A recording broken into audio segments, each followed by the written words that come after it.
Hello and welcome back students.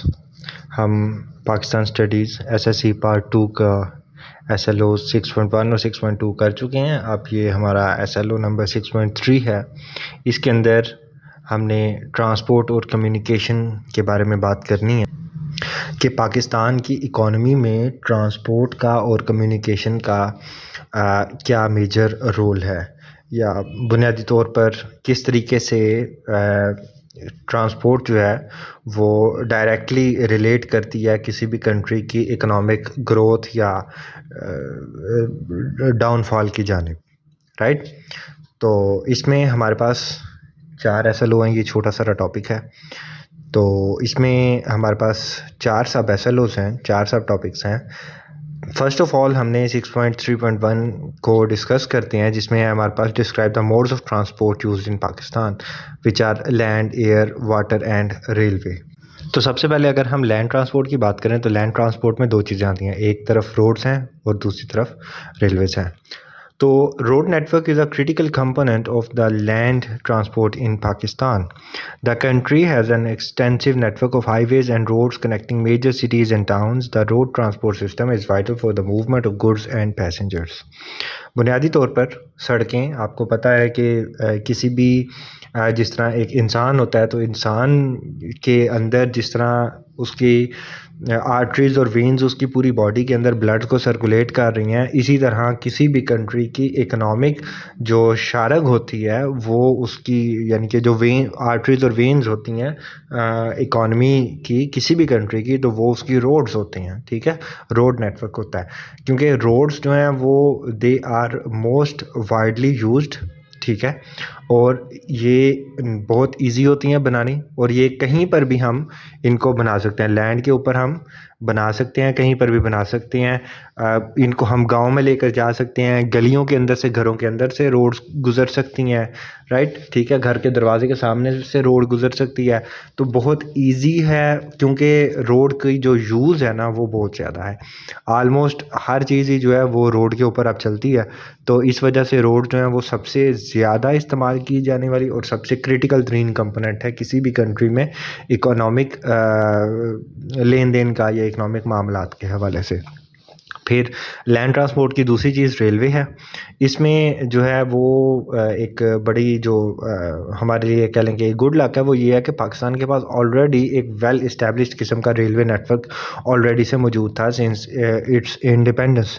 तो rail transport is an important for both freight and passenger services, right. तो अगर आप में से किसी का इत्तेफाक हुआ हो कभी रेलवे ट्रैक पे सफ़र करने का, तो यू नो कि रेल या ट्रेन तो सारों ने देखी ही होगी, इट्स लंबी होती है, उसमें आप इजीली बैठ के लेट के सो जाएं, ठीक है, पूरे का पूरा कमरा आप चाहें तो रेंट पे ले लें और अपना सफ़र इजीली करते रहें। तो यू नो बहुत ज़्यादा फिजिबल है, बहुत ज़्यादा पुरसकून एक सफ़र होता है। और फिर दूसरी चीज़ ये है कि ये हाई स्पीड होती है, और जो तीसरी जो सबसे बड़ी इसका एक कह लें कि इसको जो एज मिलता है over any other over roads, यानी कि तो वो ये है कि रोड्स के ऊपर अगर आप फ्राइट कैरी कर रहे हैं यानी कि सामान लेके जा रहे हैं, तो आप मैक्सिमम कितने कंटेनर ले जाएंगे? आप एक ट्रक के ऊपर आप 1 कंटेनर या 2 कंटेनर पीछे लगा लेंगे खींचने के लिए, ठीक है। लेकिन रेलवे पे आप मालगाड़ी का एक इंजन लगता है, और वो इंजन जो है, एक इंजन जो है वो अपने पीछे कम से कम 200-250 बोगियाँ जो है वो सामान की लेकर तो बआसानी वो मूव करती रहती है, लोकोमोटिव, राइट। तो रेलवे जो है वो इस वजह से अगर आपने लैंड के ऊपर ही आपने अगर सामान ट्रांसफ़र करना है या मूव करना है, तो railway is the best option, जो कि सस्ता भी पड़ता है और बआसानी एक ही वक्त में ढेर सारा सामान चले जाता है। फिर उसके बाद लैंड ट्रांसपोर्ट में हमारे पास कुछ पब्लिक ट्रांसपोर्ट होती है, जो कि आप अगर लाहौर में आपने गए हों तो वहाँ पर मेट्रो ट्रेन्स हैं, इसी तरह बीआरटी सर्विस होती है जिसको बस रैपिड ट्रांजिट कहते हैं, बीआरटी सिस्टम्स, ठीक है, जो कि एक फ़िक्स रूट के ऊपर चलती हैं और पैसेंजर्स उस पे आते हैं, चढ़ते हैं, अपने रूट पे उतरते हैं, न्यू पैसेंजर्स आते हैं, चलते हैं। और इसके अलावा बाकी लैंड ट्रांसपोर्ट में हमारे पास प्राइवेट व्हीकल्स होती हैं, जो कि आपकी अपनी यानी कि ज़ाती गाड़ियाँ, मोटरसाइकिल्स, बाइसिकल्स, ये आपकी अपनी जो सवारी होती है वो आपकी प्राइवेट व्हीकल में आ जाती है। तो ये 4 चीज़ें जो हैं वो लैंड ट्रांसपोर्ट में आती हैं।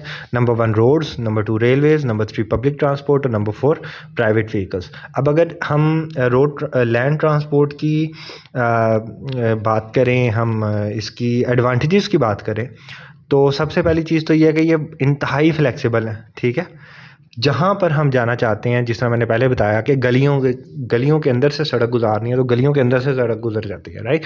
तो बहुत ज़्यादा फ्लेक्सिबल है। जहाँ पर हम रोड की सर्विस देना चाहें वहाँ पर हम आसानी रोड की सर्विस दे सकते हैं। डोर टू डोर सर्विस है, यानी कि अगर आप घर से बाहर निकले, आपने दुकान पे जाना है, आप सड़क के ऊपर ही रहते हैं, आप कभी भी सड़क से उतरते नहीं हैं, तो डोर टू डोर सर्विस जो है वो लैंड ट्रांसपोर्ट के ज़रिए पहुँच जाती है। फिर क्विक डिलीवरी है। क्विक डिलीवरी का मतलब ये है कि आप इधर से बैठे और फौरी तौर पर आप रोड नेटवर्क के ज़रिए आप क्विकली जो है वो पहुंच जाते हैं।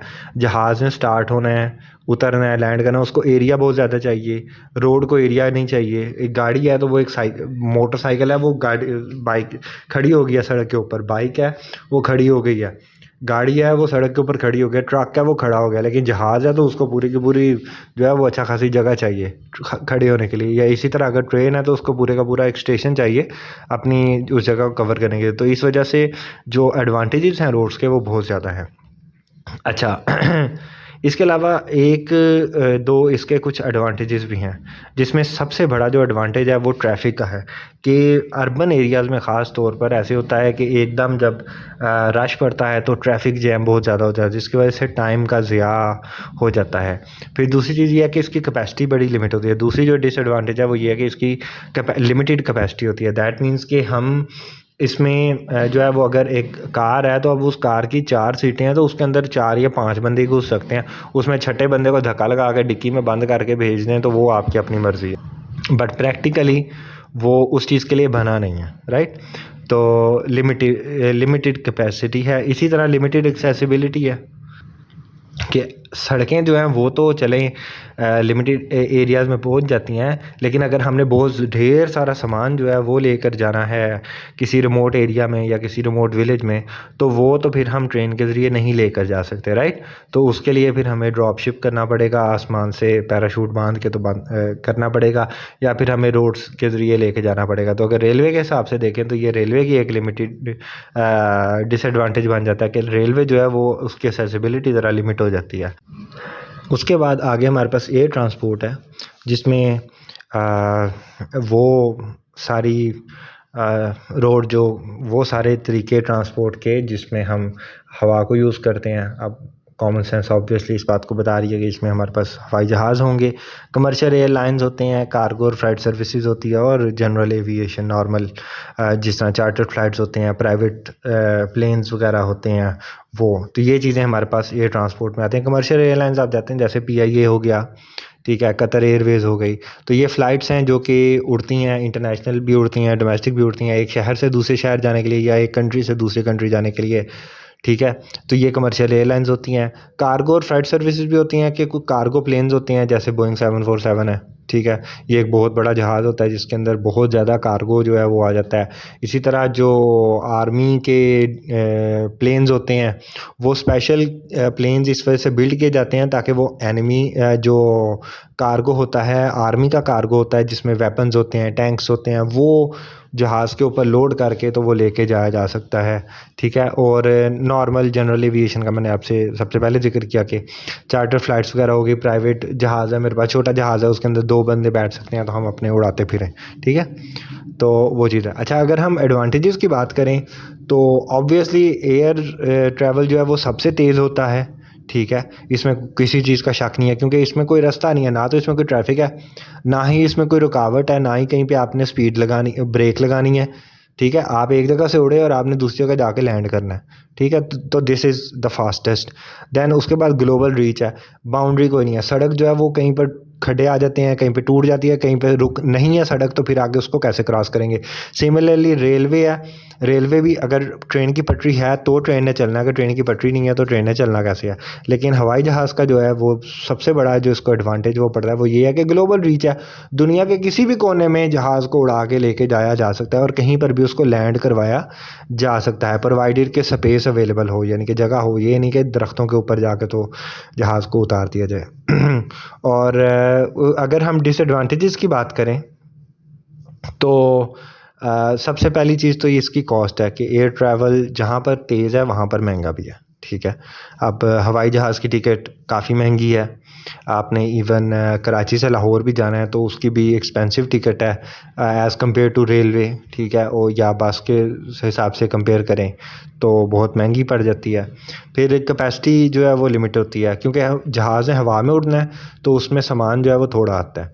अगर सामान तो ज़्यादा करेंगे तो ऑब्वियसली क्या होगा, जहाज़ जो है वो उलट जाएगा। जहाज़ क्योंकि भरा होगा तो वो अपना वज़न जो है उसकी वजह से उड़ नहीं पाएगा और जो है वो एक्सीडेंट होने का ख़तरा है, यानी कि हादसा होने का ख़तरा बढ़ जाता है। तो इस वजह से जहाज़ की जो कैपेसिटी है वो बहुत ज़्यादा लिमिटेड होती है। फिर आगे हम बात करें अगर वाटर ट्रांसपोर्ट की, तो इसमें हमारे पास सबसे पहले पोर्ट्स आती हैं।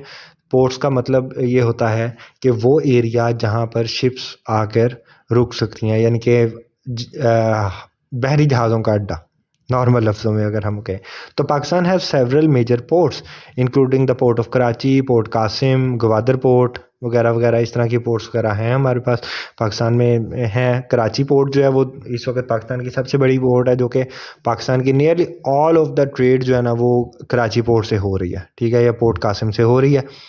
तो और इनका जो दूसरा है हमारे पास वो इनलैंड वाटरवेज़ है, जैसे दरिया हैं, नदियाँ हैं, इनके ऊपर बोट्स के ज़रिए या छोटी शिप्स के ज़रिए जो है वो ट्रैवल कर लिया जाता है एक जगह से दूसरे एरिया में जाना हो। इसके अलावा जो तीसरी चीज़ इसमें आती जाती है वो हमारे पास फ़िशिंग और स्मॉल बोट्स आ जाती है, कि जो मछली का शिकार करने वाले होते हैं उनकी अपनी कश्तियाँ होती हैं छोटी छोटी, वो उनको इस्तेमाल करते हैं वाटर में जाने के लिए और फिर वहाँ पे जाके शिकार करने के लिए, राइट।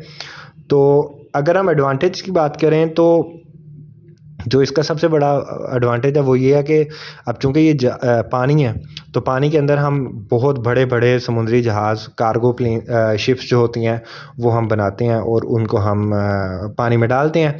अब चूँकि बल्क में बहुत ज़्यादा सामान जाता है, यानी कि hundreds and hundreds of containers जो होते हैं वो एक ही शिप के ऊपर लोडेड होते हैं, तो लिहाजा उनकी जो ट्रांसपोर्टेशन होती है उसकी जो कॉस्ट होती है वो बहुत कम हो जाती है, बहुत सस्ता पड़ जाता है। कैपेसिटी बहुत ज़्यादा, जैसा मैंने बताया hundreds and hundreds and hundreds of container जो हैं वो एक एक शिप के लेकर जा रही होती है। जबकि रोड्स की हमने बात की थी, रोड्स के ऊपर जो है वो एक ट्रक जो है वो 2 कंटेनर मैक्सिमम ले जाएगा, तीसरा कंटेनर जो है वो लेकर नहीं जा सकता रोड के ऊपर। इसी तरह जो रेलवे है वो भी कितनी बोगीज़ ले जाएगी, 50 ले जाएगी, 100 ले जाएगी, 150 बोगीज़ खींच लेगी, 200 बोगीज़ खींच लेगी, ठीक है। लेकिन शिप जो है वो एक वक्त में 1000 कंटेनर भी लेके जा सकती है। 1000 कंटेनर एक शिप के लिए लेके जाना कोई प्रॉब्लम ही नहीं है, ठीक है। और उसके बाद इन्वायरमेंटल एफिशिएंसी की अगर बात करें तो एयरपोर्ट जो शिप्स हैं उनमें क्या होना, मतलब वो पानी पे चल रही है तो उसका इम्पैक्ट क्या पड़ना है मास वाइज के, ऑयल स्पिलेज हो जाए। अदर देन दैट वैसे नॉर्मल फंक्शनिंग में इन्वायरमेंट के ऊपर इसका इम्पैक्ट भी इतना कोई नहीं होता। अच्छा, डिसएडवांटेज की बात करें तो इसके 2 डिसएडवांटेजेस हैं मेजर। नंबर 1 स्पीड, कि जब शिप समुंदर में चल रही है तो वो तेज़ नहीं हो सकती, राइट, ठीक है। तो ये बहुत स्लो होती है और ट्रैवल करना, लेकिन फिर भी ये ज़्यादा जल्दी रास्ता इस वजह से तय कर लेती है क्योंकि उसने समुंदर में से जाना होता है, ठीक है। तो कोई ब्रेक्स, अगेन वो ब्रेक्स वाला हिसाब तो नहीं होता है जिस तरह एयरप्लेन में होता है, लेकिन एयरप्लेन जो है वो फास्ट होता है, ये स्लो होते हैं, ये जहाज़ स्लो चलती है। अच्छा, उसके बाद जो दूसरी चीज़ है वो ये है कि इंफ्रास्ट्रक्चर के ऊपर बहुत हाईली डिपेंड करता है। सेम लाइक रेलवे, जिस तरह रेलवे जो है वो सिर्फ अगर रेलवे की पटरी लगी हुई है या उसका स्टेशन बना हुआ है तभी वो उसके ऊपर लोग जो है वो आ जा सकते हैं और तभी ट्रेन उसके ऊपर चल सकती है। इसी तरह अगर एक पोर्ट बनी होगी यानी कि शिपिंग यार्ड बना होगा, कश्ती खड़ी करने की जगह होगी, तब ही वहाँ पर कश्ती खड़ी हो सकती है। ऐसे नहीं है कि उसको जो है वो हैंड ब्रेक लगा के कश्ती को जो है वो पानी में खड़ा कर दिया है, ऐसा नहीं हो सकता। तो अगर उसकी पोर्ट होगी जहाँ पर शिप आके डॉक हो सके तो ही शिप डॉक होगी, ऐसे मुंह उठा के कहीं पर शिप को डॉक नहीं किया जा सकता। तो लिहाजा ये जो शिप्स होती हैं ये इंफ्रास्ट्रक्चर पे डिपेंड करती हैं। इंफ्रास्ट्रक्चर होता है जिस जगह पे वहीं पर शिप्स जो हैं वो जा सकती हैं उसी पोर्ट पे, अदरवाइज़ नहीं जा सकती। उसके बाद आगे हमारे पास आती है पाइपलाइन। ये एक छोटा सारा कॉन्सेप्ट है, मैंने कहा चले मैं आपके साथ वैसे ही डिस्कस कर देता हूँ। पाइपलाइन में हमारे पास एक ऑयल और गैस की पाइपलाइन, ये जस्ट मैं वैसे आपको बता देता हूँ कि पाइपलाइन बुनियादी तौर पे ये होता है कि ज़मीन के अंदर जो है वो हम बड़े बड़े पाइप जो हैं वो लगा के तो हम गुजारते हैं। अब उसके अंदर जो है वो सबसे बेहतरीन चीज़ तो ये है कि अब अगर मिसाल के तौर पर अगर आपने ऑयल जो है वो शिफ्ट करना है तो वो अगर आप बाय रोड शिफ्ट कर रहे हैं तो वो आपने ऑयल जो है वो गाड़ी में डाला, वो कंटेनर जो है वो लेके जा रहा है, वो आगे जाके पंप पे उसको दे रहा है और फिर आगे जा रहा है। लेकिन अगर आपने वो जो है उसमें डाल दिया, पाइपलाइन में डाल दिया, ठीक है, तो अब पाइपलाइन जो है वो पाइप बिल्कुल इस तरह जाता जा रहा है जिस तरह आपके घर में पानी की बोरिंग वायरिंग हुई है, ठीक है, सैनिटरी की वायरिंग हुई है। आप मोटर ऑन करते हैं, पानी आपके टैंकी के ऊपर जाता है, टैंकी से फिर पानी आपके सारे घर में आता है। सेम इसी तरह अगर पाइपलाइन बिछा दी जाती है तो चाहे वो गैस की हो, चाहे वो पेट्रोल की हो, चाहे वो किसी भी चीज़ की हो, तो एक साइड से जो है वो आ रही होती है तो वो जहाँ जहाँ पर पाइपलाइन जाती है वहाँ वहाँ पर ऑटोमेटिकली गैस और गैस हो या पेट्रोलियम हो वो पहुंच जाता है। तो इसमें कॉस्ट की जो है वो बहुत ज़्यादा बचत हो जाती है। और दूसरी चीज़ ये है कि वो ये होती भी ज़मीन के अंदर है, तो लिहाजा इसके ऊपर चाहे आप घर बना लें, चाहे आप सोसाइटियाँ बना लें, जो मर्ज़ी बना लें, आपको कोई प्रॉब्लम नहीं होती है क्योंकि वो अंडरग्राउंड ही तो जा रही है। तो उसको कोई इशू नहीं है, कोई उसको नुकसान का या उसको कोई डैमेज की एज सच कोई प्रॉब्लम नहीं रहती है। ओके, तो उसके बाद अब हमारे पास 6.3.3 एसएलओ है जिसमें हमने मैप को देखना है। इसमें ये जो मैप है सबसे पहला, इसके अंदर आपको ये पोर्ट्स नज़र आ रही हैं। जो सबसे पहले हमारे पास ये अरेबियन सी के ए के ऊपर है, स्टार लगा हुआ है, ये गवादर पोर्ट है, फिर पसनी पोर्ट है, औरमरा पोर्ट है, फिर कराची पोर्ट है, पोर्ट कासिम है, ठीक है। तो ये गवादर, कराची और पोर्ट कासिम ये बहुत मेजर हैं, ठीक है, इंटरनेशनल पोर्ट्स हैं। जबकि ये पसनी, औरमरा और बाकी ये जो दो हैं ये हमारी रीजनल पोर्ट्स हैं, यानी कि यहाँ पर से इंटरनेशनल ट्रेडिंग नहीं होती है। इंटरनेशनल ट्रेडिंग ग्वादर से होती है, कराची से होती है और पोर्ट कासिम से होती है, ठीक है।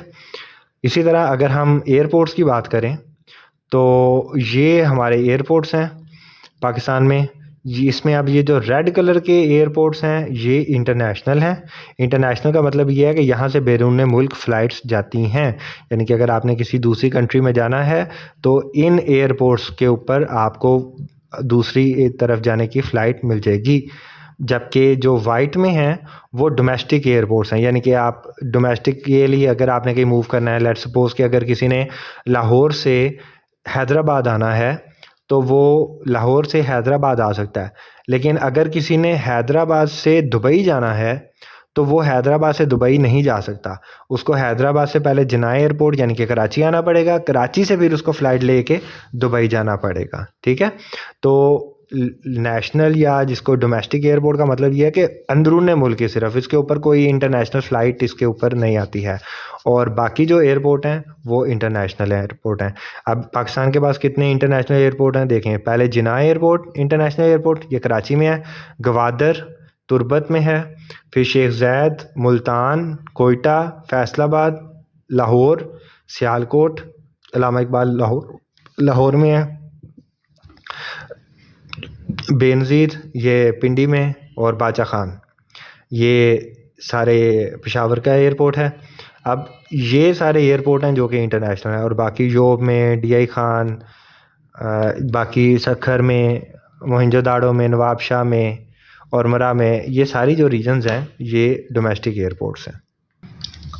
आखिर में अगर हम ग्वादर पोर्ट की फिजिबिलिटी की बात करें, यानी कि उसकी इम्पोर्टेंस की बात करें, तो या ये फिजिबिलिटी बुनियादी तौर पे कहते हैं कि क्यों ग्वादर पोर्ट को ही क्यों सिलेक्ट किया गया, औरमरा को क्यों नहीं किया गया, ठीक है, या कराची पोर्ट को क्यों नहीं अपग्रेड किया गया, या पोर्ट कासिम को क्यों नहीं अपग्रेड किया गया, सवाल पैदा होता है, ठीक है।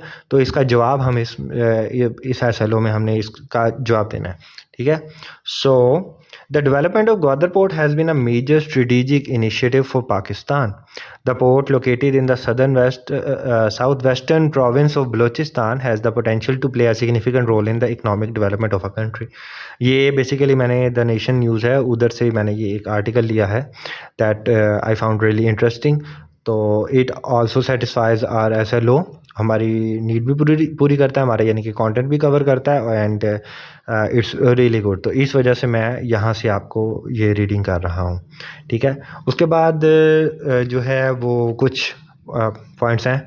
सबसे पहले जियोग्राफिकल लोकेशन की बात करें अगर, तो जियोग्राफिकल लोकेशन का एडवांटेज ये है कि इंटरनेशनल सी शिपिंग लेन्स के बीच में से गुजरता है। अब इसका क्या मतलब है? इसका मतलब ये है कि ग्वादर जो है वो एग्जैक्टली बीच में आता है मिडल ईस्ट, सेंट्रल एशिया और साउथ एशिया की ट्रेडिंग के बीच में। यानी कि अगर आप मैप खोल के देखें तो ये आपको बड़ा मैंने अच्छा एक मैप यहाँ से मिला है मुझे, तो इसमें आप देख सकते हैं कि ये जो ब्लैक लाइंस हैं ये बता रही हैं इनिशियल रूट्स लगे हैं, राइट, ठीक है। अब ये देखें, ये इधर ईरान में जा रहा है, सऊदी अरब में जा रहा है, ठीक है, ये यूएई इसको टच हो रहा है, श्रीलंका टच हो रहा है, जितनी भी शंघाई, हांगकांग, जो भी ट्रेड रूट है सारे का सारा, वे बंगाल से चाहे वो आए, सारे का सारा, अगर उसने यूएई, आपको पता है दुबई जो है वो एक सेंटर है, सेंटर ऑफ बिजनेस है, तो पूरी दुनिया से शॉपिंग पैराडाइस है दुबई को कहा जाता है, तो पूरी दुनिया से सामान जो यहाँ पर आता है। सो ये पाकिस्तान अगर ग्वादर पोर्ट बनाने में कामयाब हो जाता है तो जितना भी ये रूट आता है सारे का सारा, उधर यूरोप से जो भी सामान आता है वो यूरोप जो है वो इधर पाकिस्तान में बाय लैंड पहुंचा सकता है, और फिर बाय लैंड यहाँ से रशिया या चाइना, अगर जो है अभी अगर आप यहाँ से गौर करें तो चाइना को अगर अभी यहाँ से यूएई तक ट्रेडिंग करनी है या सऊदी अरब में ट्रेडिंग करनी है, तो वो देखें रास्ता क्या दे रहा है।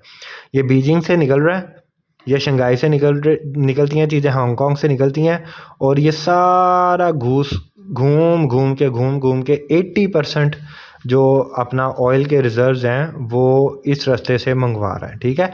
नाउ अब होगा क्या कि अब होता ये है कि ये इधर ग्वादर पोर्ट बनेगी, चाइना को सहूलत ये होगी कि ये सारे का सारी जो इसका रास्ता है ये कट जाएगा, इधर से ग्वादर पोर्ट से सऊदी अरब से ऑयल लेगा या ईरान से ऑयल लेता है, जहाँ से भी लेता है, इधर ग्वादर पोर्ट और ग्वादर से होते हुए सीधा काशगार पहुँचा देगा, और काशगार से अपने पूरे एरिया तक ये इजीली पहुँचा सकता है, ठीक है।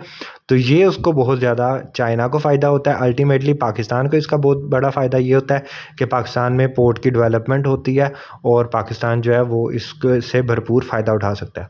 अब पहली चीज़ तो ये इसकी जियोग्राफिकल लोकेशन यहाँ से हमें इस वजह से समझ आ रही है कि इंटरनेशनल सी में है, अरेबियन सी के पास है, दुबई के पास है, ठीक है, तो इट मेक्स अ परफेक्ट चीज़। लेकिन चैलेंज इसका ये है कि यहाँ पर बहुत ज़्यादा सिक्योरिटी कंसर्न्स हैं, जो सेपरेट मूवमेंट्स वाले बलोच हैं वो यहाँ पर काफ़ी ज़्यादा हैं, फिर कुछ यहाँ पर कबायली लोग हैं जो कि बहुत ज़्यादा नापसंद करते हैं आउटसाइडर्स को अपने एरिया में, तो उनके ऊपर बार बार हमले भी करते रहते हैं, मुसलसल उनको मसाइल का शिकार भी रहता है।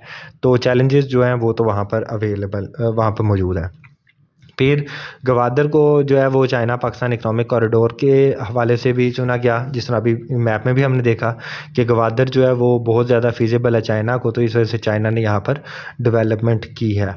अब चैलेंज इसका ये प्रोड्यूस हो गया कि जब चाइना ने इधर इन्वेस्टमेंट की तो जो फॉरेन पावर्स हैं जैसे यूएसए है उनके कान खड़े हो गए। उन्होंने कहा कि ये पहले जो है वो श्रीलंका के साथ इस तरह हैंड किया है चाइना ने, तो अब जो है वो पाकिस्तान के साथ इस तरह हैंड कर रहा है, तो ये एरिया जो है ये बिल्कुल रीजन के पास जो है वो चाइना हमारे रीजन्स के पास, हमारे एलाइज़ के पास पहुंच जाता है। तो इस वजह से जो चैलेंज है वो काफ़ी ज़्यादा बढ़ जाता है पाकिस्तान के लिए। कि जो फॉरेन पावर्स हैं वो अब आप पाकिस्तान को एज अ कंट्री जो है वो अब एक किसी अच्छी आंख से नहीं देख रहे हैं, क्योंकि पाकिस्तान ने चाइना के साथ हाथ मिलाया। फिर इंफ्रास्ट्रक्चर की डेवलपमेंट है, वो जब जाहिर सी बात है जब चाइनीज़ इन्वेस्टमेंट आई है तो उसके साथ बहुत बड़े पैमाने पर इंफ्रास्ट्रक्चर की डेवलपमेंट होती है। लेकिन जो इसका चैलेंज है वो ये है कि फिर वो इंफ्रास्ट्रक्चर आ तो गया है, अब उसकी कंप्लीशन नहीं होती है, क्योंकि यहाँ पर स्किल्स की कमी है, स्किल सेट की कमी है, जिसकी वजह से वो इंफ्रास्ट्रक्चर जो आ गया उसकी वर्किंग या उसकी फंक्शनिंग उस तरीके से हो नहीं रही जिस तरीके से उसको होना चाहिए। यानी कि वो पोटेंशियल जो अवेलेबल है वो पोटेंशियल यूज़ नहीं हो रही, यूटिलाइज नहीं हो रही है। ठीक है, आखिरी टॉपिक हमारा आज का जो है वो इम्पोर्टेंस आ जाती है इकोनॉमिक डेवलपमेंट में, जिसमें सबसे पहले ट्रेड की फैसिलिटेशन है। गवादर पोर्ट ने जो है वो ट्रेड को मज़ीद इजी किया है पाकिस्तान के लिए, यानी कि जो कराची पोर्ट के ऊपर लोड था बहुत ज़्यादा वो अब गवादर पोर्ट की तरफ थोड़ा थोड़ा शिफ्ट हुआ, जिसकी वजह से कराची पोर्ट से ब्रीदिंग स्पेस मिली वहाँ पर। तो वहाँ से अब जो है हमारे पास अब ज़्यादा है। अब वो अगर कराची पोर्ट पे जहाज़ खड़े हैं, पीछे से अपना सामान आ रहा है, तो वो जब जहाज़ लोड होगा तो वो निकलेगा, अगला लोड होगा, अगला निकलेगा, उतनी देर में सामान वहाँ पे पड़ा रहता है और ऑर्डर जो है वो टाइमली डिलीवर नहीं होता। ऑर्डर टाइमली डिलीवर नहीं होता तो जो भी बायर होता है वो कहता है कि इधर से थोड़ा देर से आना है, तो लिहाजा हम किसी और कंट्री से मंगवा लेते हैं सामान। तो ये चीज़ जो है ये बड़ी ख़तरनाक हो जाती है। तो ट्रेड में फैसिलिटेशन मिलती है हमें, जैसे जबकि ग्वादर पोर्ट बनी है ट्रेड में काफ़ी ज़्यादा फैसिलिटेशन हुई है। फिर इकोनॉमिक जोन कायम हो गए हैं, ये बड़ी चीज़ है कि स्पेशल इकोनॉमिक जोन कायम किए गए हैं फॉरेन इन्वेस्टर्स के लिए ग्वादर के अंदर, कि भाई ये ग्वादर जो है वो एक इंटरनेशनल सिटी दुबई के मुकाबले पर एक इंटरनेशनल सिटी बनने जा रहा है। अगर आप इन्वेस्टमेंट करना चाहते हैं तो ये रीजन्स हैं, ये एरियाज़ हैं, यहाँ के ऊपर आके आपको इन्वेस्ट करने, आपको हम टैक्स की छूट देते हैं, आपको हम बिज़नेस ग्रो करने के लिए अपॉर्चुनिटीज़ फराहम करते हैं, आपको हम हर चीज़ जो है वो प्रोवाइड करते हैं। फिर जॉब्स क्रिएट होती हैं गवादर के अंदर, बहुत ज़्यादा जॉब्स हैं, मतलब इतनी वहाँ पे डेवलपमेंट हो रही है, इतने वहाँ पे काम हो रहे हैं कि कोई भी बस वो कहते हैं कि बस हमारे पास आप आएँ और हमारे पास आप आके काम करें। प्रॉब्लम ये है कि लोग वहाँ पे ज़रा सिक्योरिटी की वजह से जाने से डरते हैं, बट जो भी वहाँ पे जा रहा है वो वहाँ पर काम कर रहा है, भूखा नहीं मारा और अच्छे खासे वहाँ से पैसे कमा रहा है। एंड फिर फाइनली रीजनल कनेक्टिविटी, आप जानते हैं, मैं भी जानता हूँ, सारे जानते हैं कि बलूचिस्तान को इन अ सेंस कह लें कि वो हकूक़ या वो मेन स्ट्रीमनेस नहीं मिली है बलूचिस्तान को, जो कि पंजाब को या सिंध को या केपी को मिली है। बलूचिस्तान इस हवाले से बहुत ज़्यादा पीछे रह गया। ठीक है, तो गवादर पोर्ट के डेवलपमेंट से बलूचिस्तान की आवाम जो है वो बाकी पाकिस्तान के साथ कनेक्ट होती है। अब जबकि गवादर पोर्ट बनना शुरू हुई है वहाँ पे बहुत ज़्यादा टूरिज़्म जाने लग पड़ा है, लोगों का वहाँ पर आना जाना बहुत हो गया। नहीं तो पहले तो बलूचिस्तान में तो कोई जाता ही नहीं था। तो अब जो है वो बहरहाल रुझान तब्दील हो गया, तो अब उस रीजन की, बलूचिस्तान रीजन की पाकिस्तान के साथ इंटीग्रेशन बहुत ज़्यादा होने लग पड़ी है अब पाकिस्तान, और ज़रूरी था इंटीग्रेशन होना, because they are also Pakistanis. तो उनको उनकी जो सेपरेटिस्ट मूवमेंट्स हैं वो ख़त्म हो जाती हैं इस बात पे कि अगर उनको सिर्फ़ और सिर्फ तवज्जो मिले और अगर उनको अटेंशन मिले तो वो सेपरेटिस्ट मूवमेंट ख़त्म हो जाती है। All they want is attention. वो चाहते हैं कि जिस तरह हम बाकी rest of the Pakistan main stream है, इस तरह हम भी मेन स्ट्रीम हों। तो दैट इज़ ऑल। वो उनको सिर्फ मेन स्ट्रीमनेस चाहिए, उनको सिर्फ ये चाहिए कि बाकियों के साथ हम कनेक्ट कर सकें। तो ग्वादर पोर्ट जो है वो इस चीज़ को इनेबल कर रही है कि बाकी दुनिया के साथ जो है वो बलूचिस्तान की आवाम जो है वो भी कनेक्ट कर सके। तो बस इतना सा टॉपिक है आज का, छोटा टॉपिक था। आई होप कि पसंद आया होगा, समझ आई होगी। अगेन एज़ यूजुअल अगर कोई क्वेश्चन है तो आप मेरे से कमेंट के अंदर पूछ लें, मैं कोशिश करूँगा उसका आंसर दे दूँ। और वीडियो पसंद आती है, समझ आती है, अपने दोस्तों के साथ शेयर करें, उन सबको दिखाएं और नोटिफिकेशन बेल लगाएं।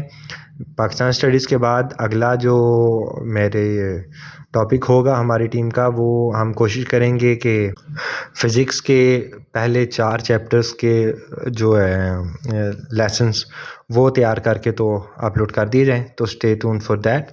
कोशिश करेंगे कि हम जितनी जल्दी हो सके करें। आपके फर्स्ट टर्म तो अब आपका होने वाला होगा स्कूल्स में, लेकिन फाइनल टर्म से पहले पहले हम कोशिश करेंगे कि एसएससी पार्ट 1 और पार्ट 2 के तमाम तर सब्जेक्ट्स के तमाम तर जो एसएलओ वाइज इसी तरह लेक्चर्स हैं वो हम डिलीवर कर दें, तो ताकि आपकी जो है वो फाइनल पेपर में हेल्प हो। उसके बाद हमारे पास पेपर्स हैं, वो सारे उसके भी लेसन्स हमारे प्रिपेयर हो रहे हैं। हम फाइनल से पहले आपके जो है वो पास्ट पेपर्स वाली वीडियोस अपलोड करेंगे, जिसके अंदर हम आपको एक्सटेंसिवली सिखाएंगे पास्ट पेपर्स किस तरह सॉल्व करने हैं, क्या प्रॉब्लम्स हैं, क्वेश्चंस को किस तरीके से अंडरस्टैंड करना है। तो मेक श्योर कि फ़ाइनल से पहले आप जो है वो चैनल को बार बार ज़रूर विज़िट करते रहें, चेक करते रहें जो भी नई वीडियो आए, बिकॉज़ हमारा स्पेशल फोकस उसी चीज़ के ऊपर होगा कि आपके फ़ाइनल में जो भी कमी पेशी रह जाती है या कोई भी किसी भी किस्म की टेक्निकलिटी होती है उसको कवर कर सकें। ओके,